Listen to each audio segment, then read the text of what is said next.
Assim, e como Moisés levantou a serpente no deserto, assim importa que o Filho do Homem seja levantado, para que todo aquele que nele crê não pereça, mas tenha vida eterna.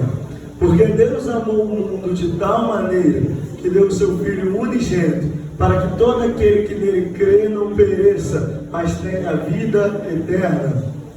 Porque Deus enviou o seu Filho ao mundo, não para que condenasse o mundo, mas para que o mundo fosse salvo por ele.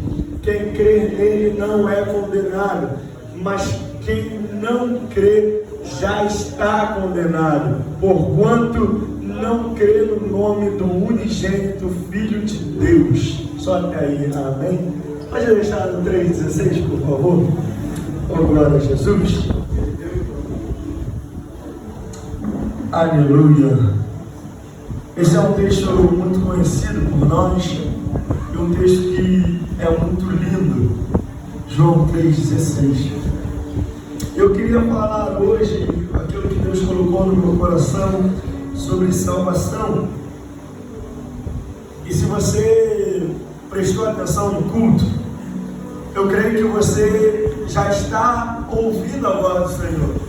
Porque se você prestou atenção, o louvor do ministério de louvor foi falado sobre salvação. Isaías 53, Redentor, e eu esqueci o nome do outro, mas começo, meio e fim. Você vai ver que o grupo jovem louvou sobre salvação. A palavra que o diácono Tales falou sobre condenação, a salvação da condenação. Então, conclusão, o culto, ele está falando sobre salvação. Jesus, ele me deu essa palavra. Mas para começarmos a entender, eu queria voltar lá atrás, eu queria voltar lá em Gênesis.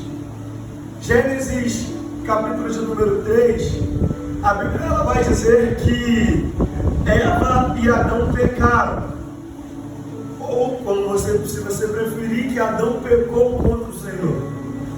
E você vai ver que quando eles pecam e eles percebem que eles estão nus, eles vão tentar cobrir a sua nudez da maneira deles. E eles vão pegar folhas de figueiras e vão tapar a sua nudez. Mas quando o Senhor vê isso, quando o Senhor vai falar com ele lá em Gênesis capítulo 3, versículo de número 21, se eu não me engano, a Bíblia fala que Jesus vai vestir eles com peles de animais. Jesus vai vestir eles da maneira que Ele quer.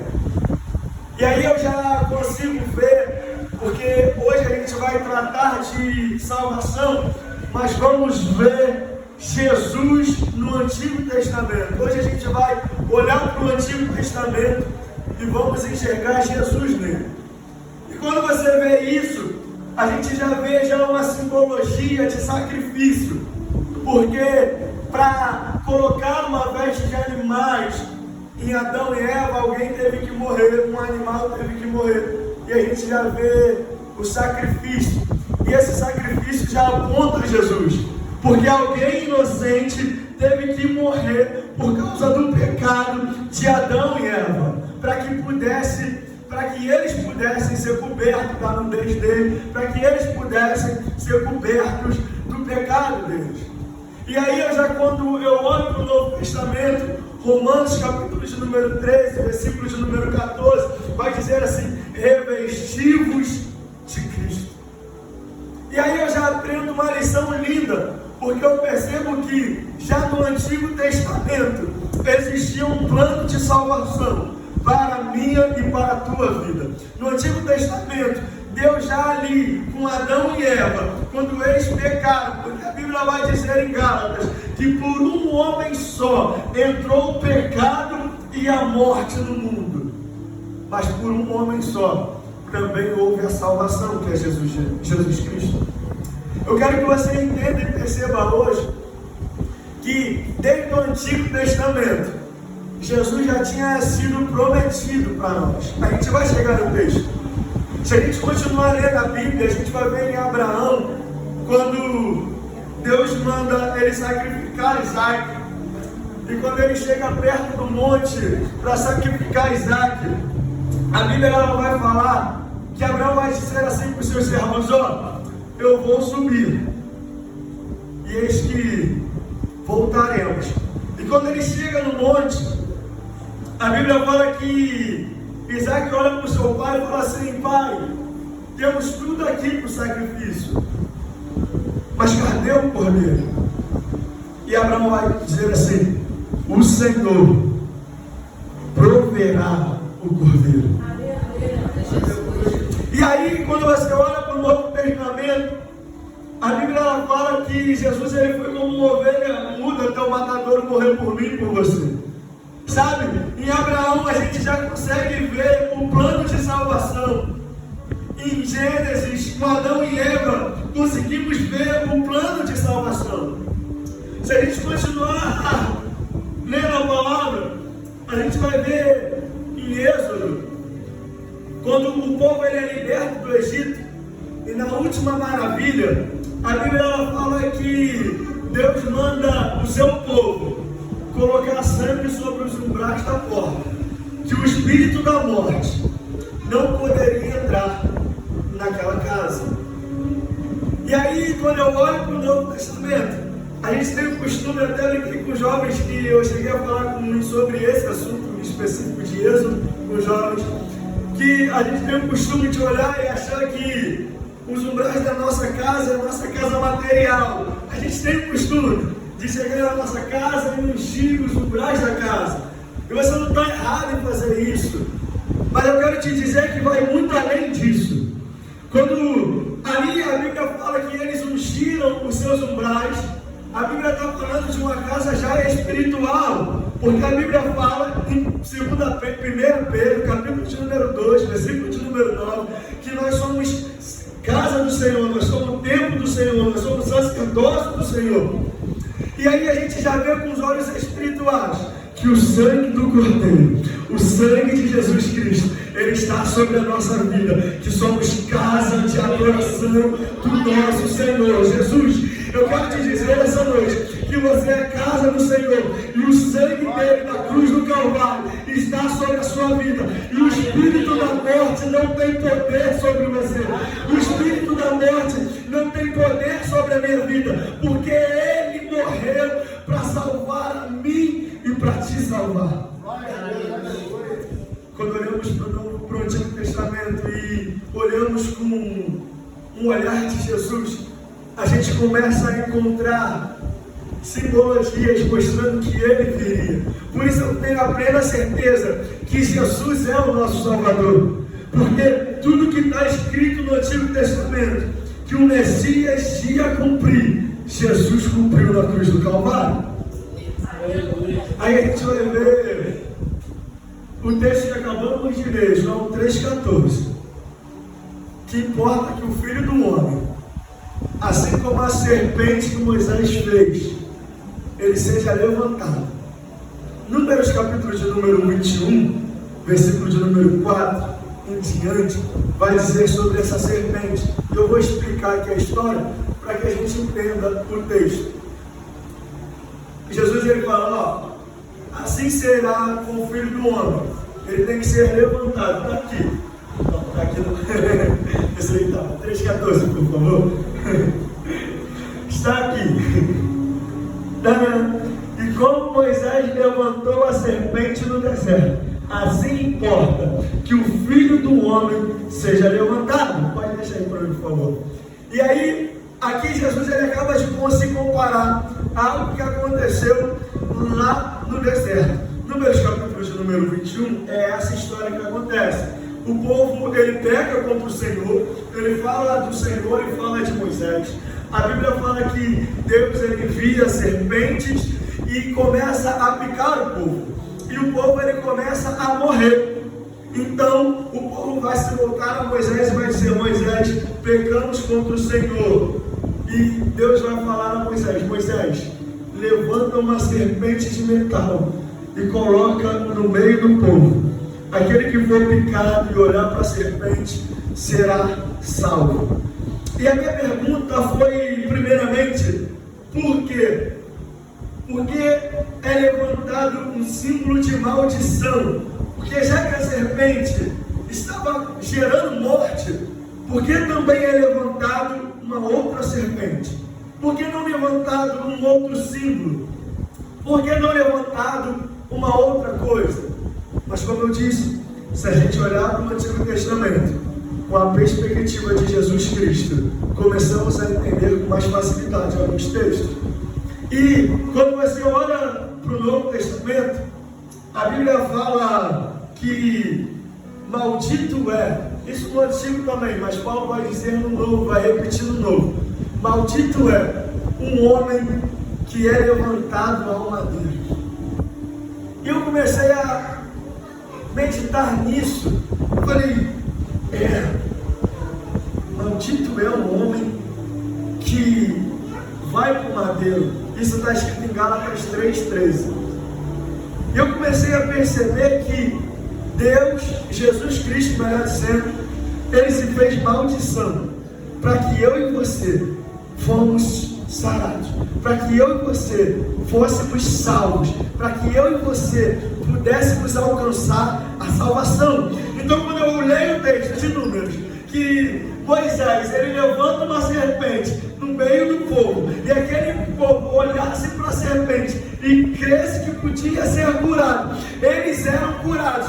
A mesma coisa acontece no Novo Testamento. Jesus disse: assim como Moisés levantou a serpente no deserto, importa que o Filho do Homem seja levantado. O próximo versículo ele vai dizer: para que todo aquele que nele crê seja salvo. Jesus se fez maldição para que o nosso pecado seja perdoado, para que as nossas transgressões sejam perdoadas, para que as nossas iniquidades fossem perdoadas. Jesus se fez maldição. Jesus se levantou no madeiro. Maldito é o homem que vai ao madeiro. E ele fez isso por amor de mim e por amor de você. Eu quero que você entenda, e eu vou ser bem breve na mensagem, eu já estou terminando. E agora é sério, né? Eu falo, não acredita muito não, mas é sério, eu já estou terminando. Mas eu quero que você perceba que desde o Antigo Testamento Jesus já havia traçado um plano de salvação para mim e para a tua vida. A gente conseguiu ver salvação no Éden, quando Deus mata um animal para vestir Adão e Eva, porque a Bíblia fala que aquele que comer do fruto, esse morrerá. E eles não morreram, mas alguém morreu no lugar deles. A gente vê lá em Noé que Jesus fez Noé construir uma arca para que ele e sua família não morressem no dilúvio. Como eu disse, vimos em Êxodo o sangue sobre os umbrais da porta, e o espírito da morte não pode nos alcançar. Em Números, acabamos de ver a serpente colocada no meio do povo, para que todo aquele que olhasse para a serpente fosse curado.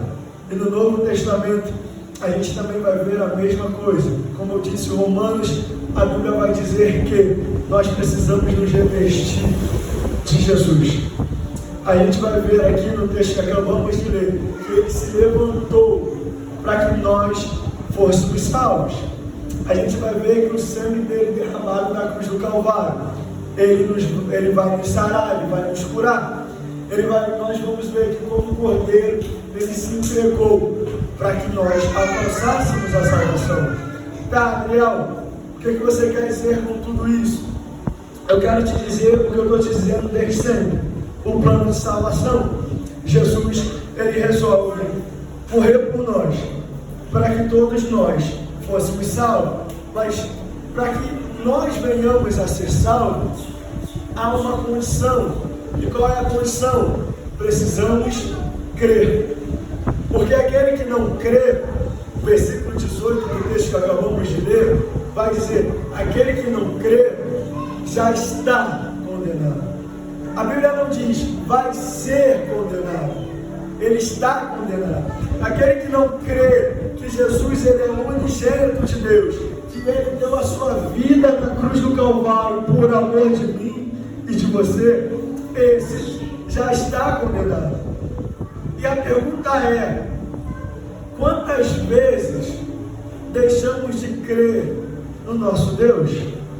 Quantas vezes achamos que Ele não é capaz de cumprir o que Ele prometeu? Quantas vezes duvidamos da promessa? Quantas vezes duvidamos daquilo que Ele disse que vai acontecer na nossa vida? Quantas vezes duvidamos daquilo que Ele liberou para nós? Quantas vezes duvidamos de uma palavra profética? Meus irmãos, se Jesus ele foi fiel para cumprir a morte de cruz, você acha que Ele não vai ser fiel para cumprir aquilo que Ele tem na sua vida, para cumprir a palavra que Ele liberou, para cumprir aquilo que você tem pedido? Se Ele foi fiel até a morte, que meu irmão, que ele chega no Getsemane e ele ora ao Senhor: Senhor, se possível for, aparta-te de mim esse cálice. Será que Ele não vai ser fiel para cumprir a palavra que Ele liberou para a sua vida? Aleluia! Eu quero te dizer essa noite que eu e você precisamos confiar mais no Senhor. Eu quero te dizer essa noite que eu e você precisamos crer no Senhor. E chegamos no texto para encerrarmos. Versículo de número 16, por favor. Porque Deus amou o mundo de tal maneira que deu seu Filho unigênito, para que todo aquele que nele crê não pereça, mas tenha a vida eterna. E como eu falo que o Antigo Testamento ele aponta para o Novo, a gente olhar para o Antigo Testamento e olhar sobre os sacrifícios, a gente vai ver que precisava, quando falava de perdoar pecado, precisava ser o melhor sacrifício. Se separava o melhor animal, se separava um animal e ele ficava aos cuidados da sua família, e depois ele era cuidado e ele era levado ao sacerdote. A Bíblia fala que o sacerdote degolava ele, aspergia o sangue sobre a arca da aliança, e aquele pecado de Israel era perdoado. Quando a gente olha para Jesus, e se a gente vê toda a caminhada dele até a crucificação, a gente vai ver algumas coisas. A Bíblia vai falar que Jesus ele vai a Jerusalém celebrar a sua última Páscoa. Como eu disse, o cordeiro ele precisava ficar dentro de casa quando se falava de perdão de pecado. Ele era tirado do arraial onde ficavam ali os cordeiros, ele ia para dentro de casa, ele era limpo, ele era lavado. Você vai ver que antes da última ceia, uma mulher chega até Jesus e derrama sobre ele o seu perfume, sobre os pés dele, e enxuga os seus pés com o seu cabelo. Após vem a ceia, e ele come do pão e bebe do vinho. Após, a Bíblia vai falar que ele vai para o Gólgota, e ali já começa um processo da crucificação. Ele vai, do seu suor vai sair sangue, e ele ora ao Senhor, e ele fala: Senhor, todavia cumpre em mim a tua palavra, todavia faça a tua vontade. Quando ele sai do Gólgota, ele sai da oração, melhor dizendo, ele vai se encontrar com o seu discípulo, ao qual vai trair. Pedro vai arrancar a orelha de Malco, Jesus vai colocar a orelha de Malco no lugar, e Jesus vai ser julgado no Sinédrio.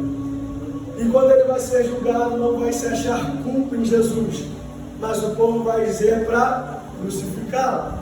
Mas você vai ver que no seu caminho vão colocar uma coroa de espinhos sobre a sua cabeça, e vão o agredir, vão cuspir, vão bater nele.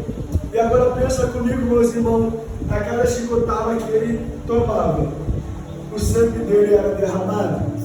A cada chicotada que ele tomava, o sangue dele era derramado. Voltamos para o Antigo Testamento. O cordeiro, quando era morto, o que precisava fazer? espiar o sangue, expergir, melhor dizendo, o sangue. A mesma coisa aconteceu com Jesus. O sangue dele estava sendo expergido para todos os lugares. A terra estava recebendo o sangue dele, as pessoas estavam recebendo o sangue dele, e as pessoas e a terra estavam sendo saradas do seu pecado. A Bíblia vai dizer que Jesus ele vai quieto até o matadouro, e ele vai ser levantado como a serpente foi levantada na cruz do Calvário. E a Bíblia vai dizer que vai ver um homem. Antes disso, a Bíblia diz que o céu ele vai se escurecer. Jesus ele vai dizer: Eli, Eli, lama sabachthani, meu Deus, por que me desamparaste? E eu já falei uma vez e volto a repetir: a dor que Jesus sentiu não foi a maior dor que Jesus sentiu não foi a dor que colocaram a coroa de espinho na sua cabeça. A maior dor que Jesus sentiu não foi a chicotada que ele levou. Não. A maior dor que Jesus sentiu na cruz foi que ele, naquele momento, ele não era mais um compadre. Porque a palavra diz que o pecado faz separação do homem com Deus. Então, por um momento, pela primeira vez em toda a eternidade, Jesus não era mais um compadre, porque o meu pecado, o seu pecado, o pecado de Adão, o pecado que ainda vai vir, estava sobre ele naquela cruz. Porém, todavia, entretanto, ele não desistiu. Ele continuou porque ele amou o mundo de tal maneira. Glória a Jesus. E a Bíblia vai falar que naquele momento vai haver também um homem que está à sua direita e vai reconhecê-lo como Deus. E esse vai ser salvo. E quando Jesus entrega o seu Espírito, vai vir um homem com uma lança e vai transpassar Jesus. E volta a dizer, o sangue de Jesus vai ser jorrado ali naquele momento, que a Bíblia relata que vai sair sangue e água. E algo que é lindo é que aquele homem vai dizer assim: verdadeiramente este é o Filho de Deus. Eu quero te dizer que Jesus, ele morreu por mim e por você, e ele cumpriu tudo aquilo que o Antigo Testamento apontava para ele. Quando uma vez me perguntaram, Adriel, por que havia sacrifício no Antigo Testamento, eu disse: porque no Novo Testamento haveria um sacrifício maior. O Antigo Testamento só aponta para o nosso Cristo. O Antigo Testamento, ele aponta para Jesus. E na cruz do Calvário, a gente vê tudo aquilo que é dito no Antigo Testamento e é cumprido em Jesus. Eu quero te dizer essa noite que Deus nos amou tanto que Ele deu o único filho que Ele tinha. Ele deu o melhor, sabe? Como eu disse, era escolhido o melhor cordeiro. Como eu disse, era escolhido talvez o primogênito, tinha uma idade para ser escolhido o cordeiro.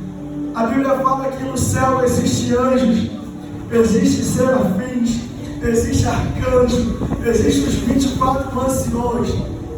E Deus escolheu o seu filho, o melhor que ele tinha no céu, para morrer por mim e por você. Eu quero te dizer que eu não sei qual foi o pecado que você cometeu, eu não sei qual é a vida que você está vivendo, mas Jesus, ele tem poder para te salvar.